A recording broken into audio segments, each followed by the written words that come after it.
Hi buddies, welcome to our channel Sports Jaga. It's exclusive. Chandigarh వేదికగా రాజస్థాన్ పంజాబ్ మధ్య జరిగిన లో స్కోరింగ్ మ్యాచ్లో పంజాబ్ పై రాజస్థాన్ విజయం సాధించి 5 విజయాలతో టాప్లో నిలిచింది. ఉత్కంఠభరితంగా జరిగిన ఈ మ్యాచ్ విశేషాలు ఇప్పుడు తెలుసుకుందాం రండి. రాజస్థాన్ టాస్ గెలిచి ఫీల్డింగ్ ఎంచుకుంది. బట్లర్, అశ్విన్లు గాయాలతో మ్యాచ్ కి దూరం అయ్యారు. ధావన్ గాయపడటంతో పంజాబ్ ని శామ్ కరణ్ లీడ్ చేశాడు. మొదట బ్యాటింగ్ చేసిన పంజాబ్ మరోసారి బ్యాటింగ్ లో సమిష్టిగా విఫలమైంది. 20 ఓవర్లలో 8 వికెట్లు కోల్పోయి 147 పరుగులు మాత్రమే చేయగలిగింది. చివరిలో అశుతోష్ శర్మ 16 బంతుల్లోనే 31 పరుగులు చేయడంతో ఆ మాత్రం స్కోర్ అయినా చేయగలిగింది. రాజస్థాన్ బౌలర్లు అద్భుతమైన బౌలింగ్ తో పంజాబ్ ని కట్టడి చేశారు.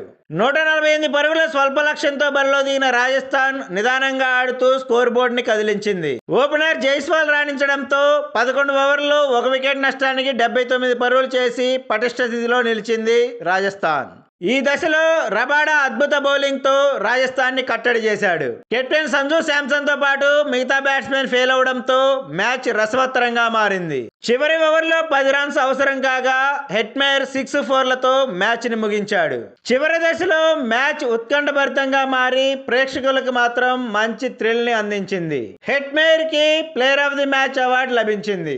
ఈ వీడియో మీకు నచ్చినట్లయితే లైక్ చేయండి, షేర్ చేయండి. ఇలాంటి మరిన్ని అప్డేట్స్ కోసం please subscribe our channel. Bell icon click చేయడం మర్చిపోకండి. Thank you buddies.